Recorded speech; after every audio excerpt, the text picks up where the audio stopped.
In this video nataka kuongelea how to decode instructions. I think it's one of the most important part ya kufanya any assignment yenye umepewa. It could be as simple as having few lines kama hizi, and it could be as complicated as having different documents, you having to go different documents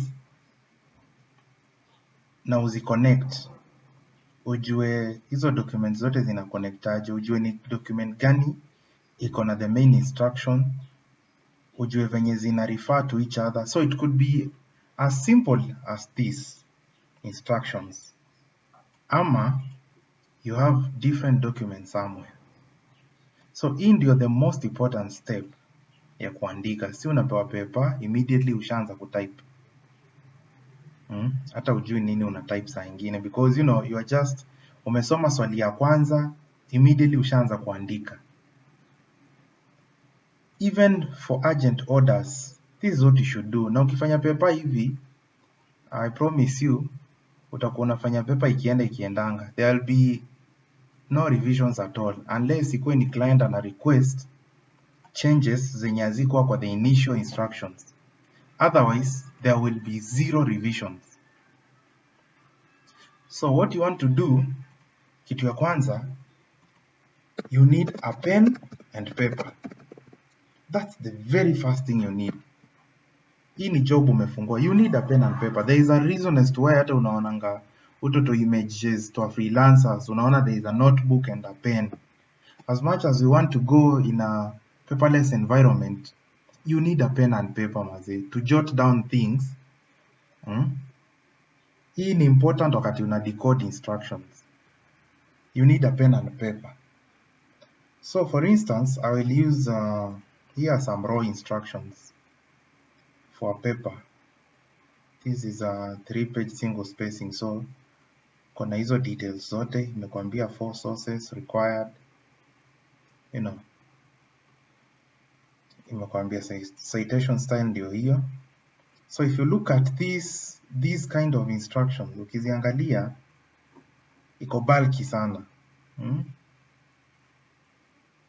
iko concentrated sana, you can't even know question iko wapi. In fact, ni venye tu hapa mbele client amepost the main question as the topic. Normally saa ingine anaweza andika tu a short topic, but huyu amepost hapa. If you look at this instruction, hii main part unakuja kuipata somewhere wapi? Where is it? Hapa. So there is a whole bunch of, you know, paragraphs zenye zina precede the main instructions. These ones are to get you started. Please usikuwa na skip hizi parts. Usikuwa unapewa paper, you just skim through mpaka unakuja part kama hapa. Unasoma hiyo and then that's it. Hata huko kwingine pia huta refer. You won't even refer hizi parts zingine. No. Achana na hiyo uvivu. Kaa chini, go through line by line. Because kuna instructions kama hapa unaambiwa, for our first essay assignment in this semester in California history, you will analyze and interpret primary source historical evidence pre-1900 found through Calisphere and or other instructor approved databases of primary sources linked through Canvas modules. So already this one sentence imekwambia vitu mingi sana. If you jump straight kufanya hii part kaa hujaangalia huku, you would probably use sources zenye ziko kwa hii database ama any other approved databases by the instructor. You see? Na imekwambia itakuwa tuna analyze primary source historical evidence pre-1900, okay? So wewe ukikuja kwa hii uanze tu kufanya immediately, you will miss out on a lot of info, okay? Nakwambia keep in mind most of the primary source materials I utilize in my pre-recorded lectures come from Calisphere. This is another emphasis. Primary sources are raw stuff historians used to write history. Therefore, you will practice analyzing and interpreting primary source historical evidence. Tushapata objective ya hii assignment yote. Hii ndio kitu yenye student anatestiwa, kuanalyze na kuinterpret primary sources of interpreting primary source historical evidence. Okay, so if you go through it, it says for the draft assignment due in week 6, focus on analyzing primary source evidence only. You are not expected at the draft stage to utilize any secondary evidence from Pacific, Eldorado, lecturer notes or other secondary sources provided by a professor through Canvas or available through BC Library webpage. So it is very clear that you are not expected to use any secondary sources. We will only stick to primary sources.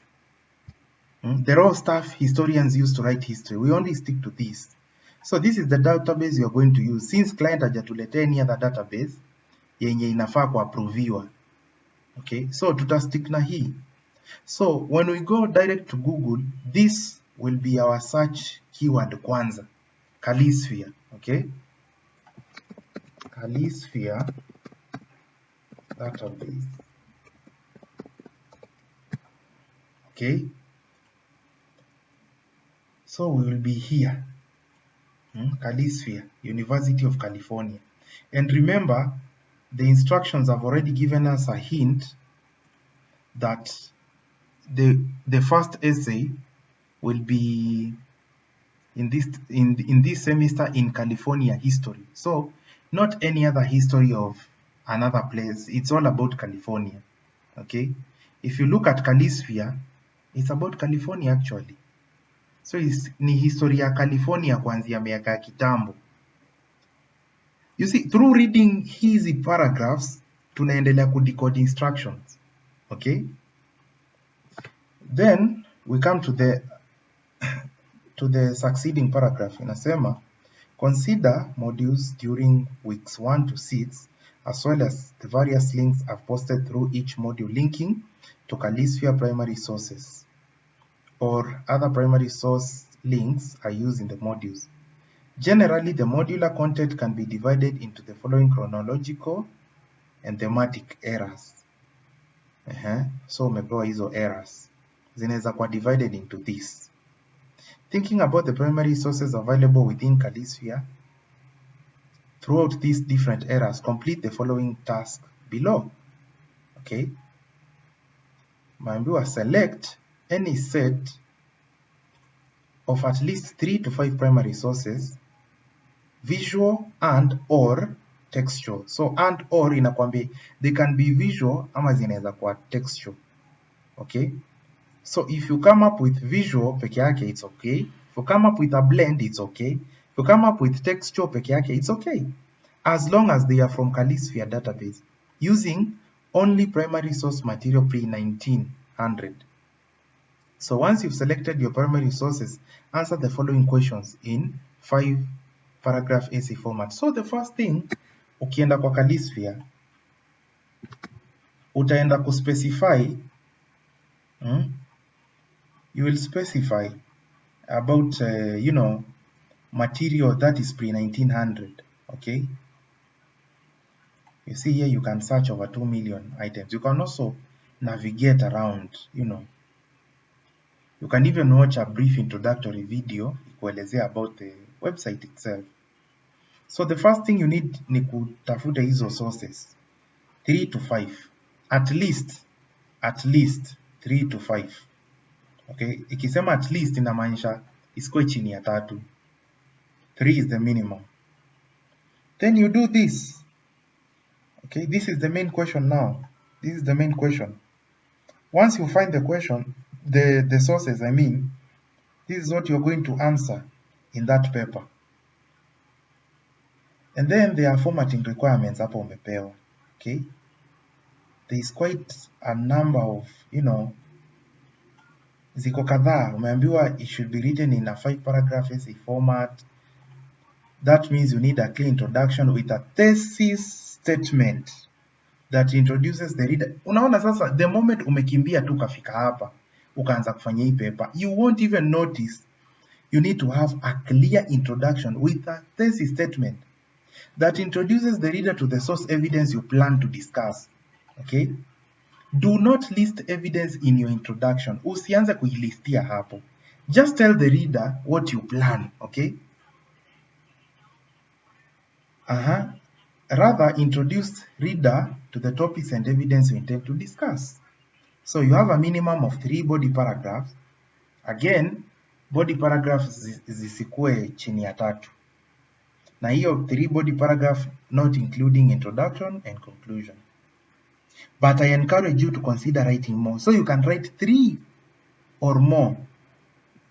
A well-developed body paragraph is between a half to a quarter to 3/4 of a page according to the formatting requirements described below. Hii ni kitu ingine yenye mtu usiposoma hizi instructions zote hautaona. So hivi venye sasa nawasomea, in practical what you'll be doing, you'll be noting down hizi vitu kwa ile pen and kwa ile paper yako in your notebook. You'll be noting about the paragraph size, you'll be noting about a clear thesis statement, you'll be noting the do's and don'ts. Kama hii, do not list evidence kwa introduction tusione evidence. We only want to see how you intend to discuss your evidence, okay? But don't list it there. Hizi vitu zote mtu wezi ziona kama utapitia instructions pole na kalamu. In fact, you should spend more time decoding instructions and the rest will be very easy. Kila kitu ingine itakuwa, hata kuandika yenyewe itakuwa easier because usha understand in depth na ushajua zile vitu zenye ni do's and don'ts kwa hiyo paper. So umeambiwa you can organize your body paragraphs by types of source evidence or a thematic topic. E.g. umepewa hizo thematic topics hapa. The choice is yours. So ushapewa a way ya kuorganize your body, your content. You can stick to a thematic topic like agriculture, and then sasa zile sources zako zote utazigo through, okay? You will have a solid thesis statement yenye inaendanisha na hiyo thematic topic as well, okay? You must use Chicago Manual of Style Citation, kama kawa hiyo ni Chicago utatumia footnotes. Umepewa the font size and the font type. Mambo paper ikwe double spaced. Your draft essay should be approximately 3, so it's double spaced. Lakini you see huku juu client ametuambia tuiandike ikiwa single spaced. So we will just, ukiandika pages 3 double spaced itakuwa half ya hii. So for this case, kama uko confused unaweza niuliza, and this is why you should always decode instructions. There is a part where you clarify instructions, okay? You clarify instructions, okay? There is a part you clarify instructions. Kama huku kwenye instructions ina contradict, because huku ndani inasema uandike ikiwa double spaced, lakini pale juu imespecifyiwa kama single spaced. So hapo unaniuliza if you feel confused. The word count for the draft should fall in between 1,000 to 1,250 and try not exceeding this word count, okay? Hizo zote zime contradict what we have at the top. So unaniuliza. Include your name, blah blah blah, if you submit, nini, you see. Then there is some miscellaneous info. Your paper will be graded on this basis. Ndio hiyo unaonyeshwa. The weight introductory paragraph inabeba ndio hiyo. Body inabeba hii na conclusion inabeba hii. Okay? Emphasis ya grammar iko hapo na maneno ya late paper policy iko hapo. Pre-writing requirements ndio hizo. Sample citation umepewa. Okay? And then there is a video overview. So easy, they were not important. but nimejua they were not important juu nilizipitia pia. I went through them ndio nijue they were not important.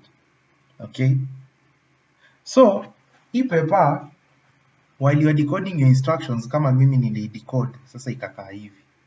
Okay, objective nikaiweka pale juu. Sometimes unapatanga wakati una research, you know, you're organizing your paper, inafika a point you become confused, you don't even know what am I really doing. So the objective is right here, nimeweka hapa so that any time that I want to remember what am I doing, nakumbuka ni kuanalyze na kuinterpret a primary source historical evidence. Okay, inanirudisha back on track. And then for the draft assignment, you're going to select 3 to 5 sources, visual or textual, from the Calisphere database using only primary source material pre-1900. Sasa hii naendelea nimedecode these instructions ndio nielewe what I'm going to do. Na nikaandika hapa, once you have selected your primary sources, answer the following questions in a 5-paragraph essay format. Hizo questions ndio hizi. Now remember, hii question initially inakaa hivi. Imeshikana hivi. Okay, let me go to the complete one. Inakaa hivi. Okay, this is how it looks. But I want to be sure hakuna kitu nitaacha. So nikai split into 3. That is, what do the primary sources illustrate about changing nature of California's social, political, and or economic history at the time each source was produced? What historical themes are significant in your view based on the evidence? In what ways does the primary source illustrate change over time?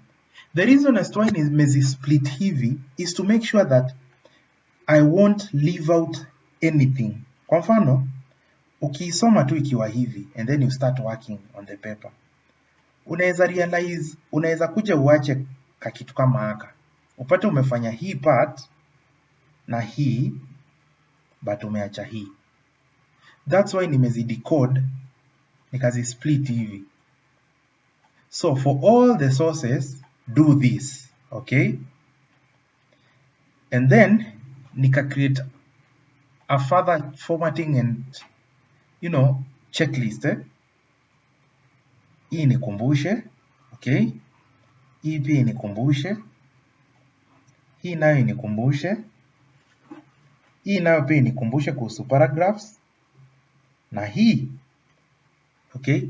And then nika discard zile instructions zingine zenye zilikuwa miscellaneous, the ones that haziko important, because hizo zinaongelelea, zinakuonyesha example ya kufanya citation nini. You already know how to do citation in Chicago, but for someone mwenye hakuwa anajua zingekuwa important kwake. So nikianza kuandika hii paper, you will have a checklist. You can even add more to this checklist, okay? You can add more to this checklist. A checklist itakuguide wakati umemaliza hii paper. You can come back, uanze ku cross check. Hii nimefanya, unaweka tick. Hii nimefanya, unaweka tick. Nayo hii na paragraphs zinakaaje, you know. You should have your own checklist even before you have some sort of a rubric somewhere. Then kuna zile papers utapata sawa wamekupatia rubric. Rubric, it's like a marking scheme, venye hiyo paper itamakiwa.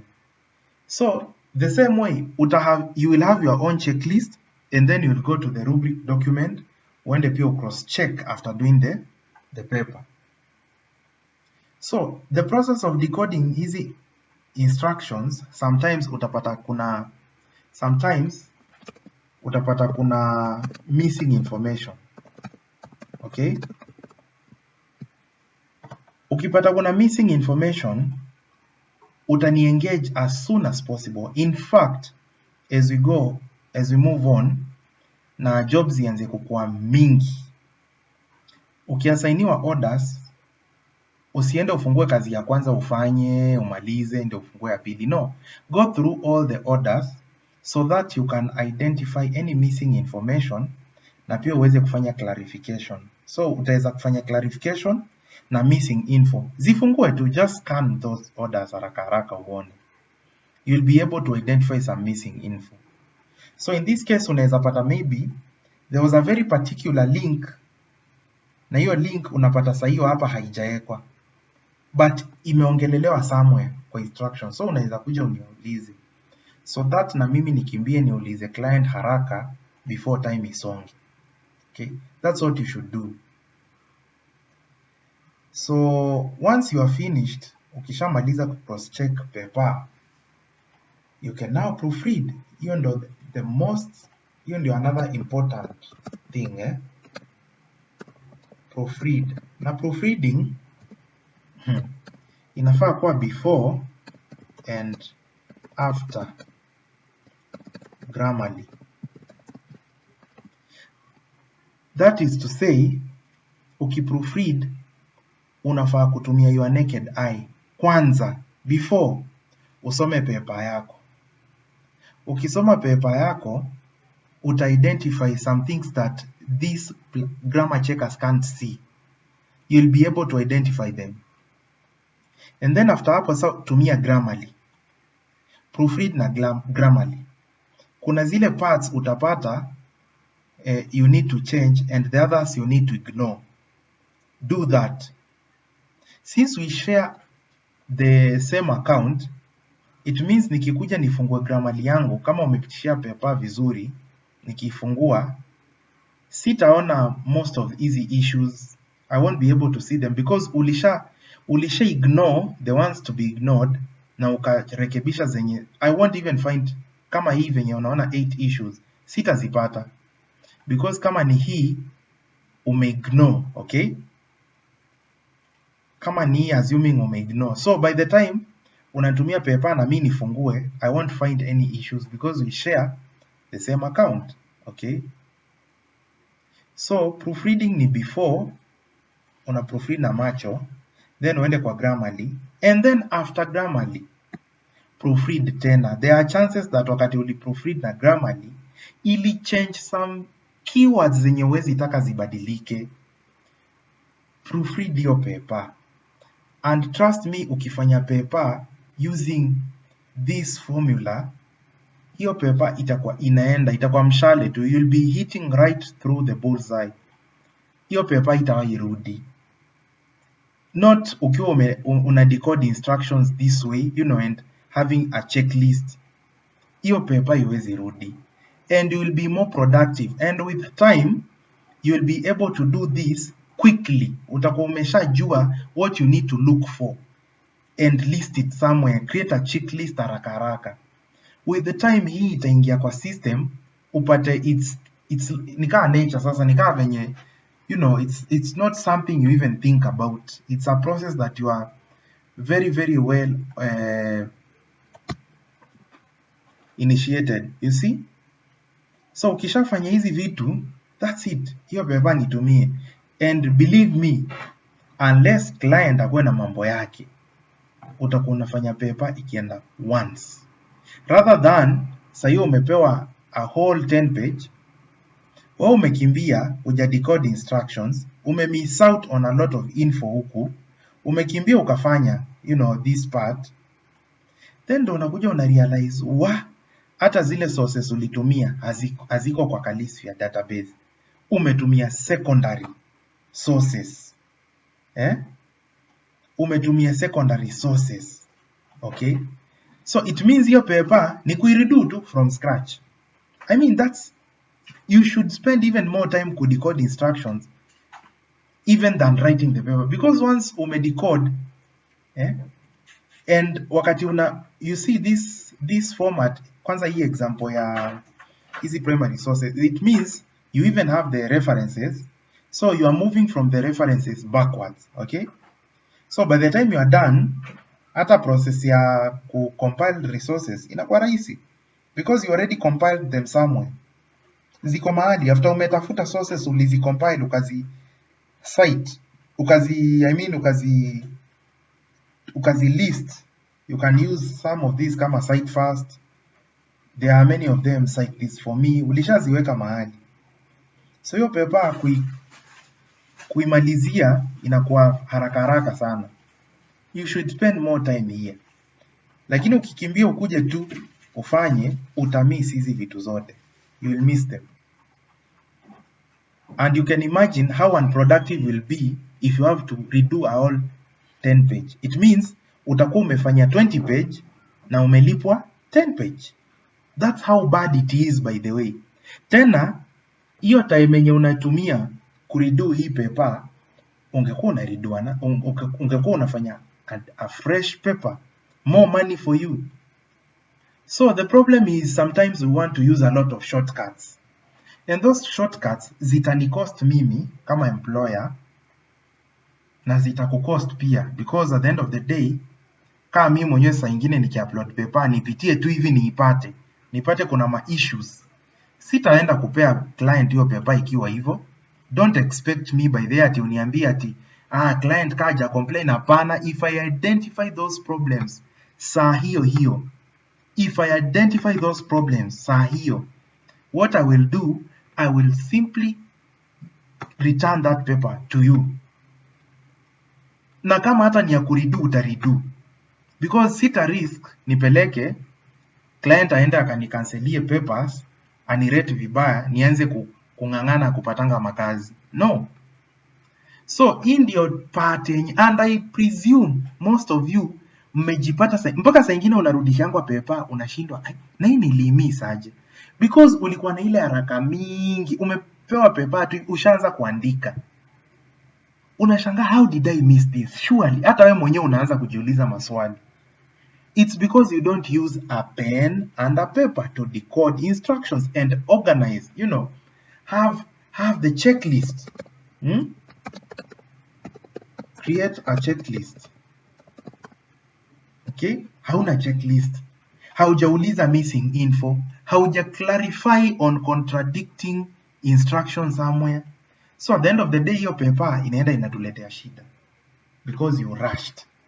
Okay? So personally, I try as much as possible ku engage client akinipea job, niulize nifanye clarifications, niulize missing info, but kama imenipita, it's your responsibility as the writer to make sure you bring this back to me, na mimi nipelekee nani? Client. So I think that's enough for this video. I will keep on emphasizing other things in other videos. Thank you. See you later. Okay.